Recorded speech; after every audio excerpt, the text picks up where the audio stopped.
Hey everybody, this is a quick video in case you have a Nest thermostat and it's giving you an e297 error and you're wondering what this is and what do you need to do to get rid of it.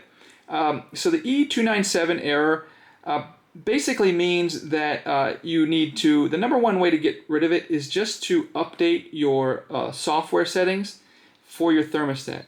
So all you need to do this is if you go into settings, then you go into software, then you have an option to update.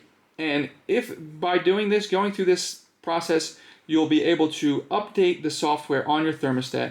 So again, one more time, you just got to go to settings, and then software, and then update.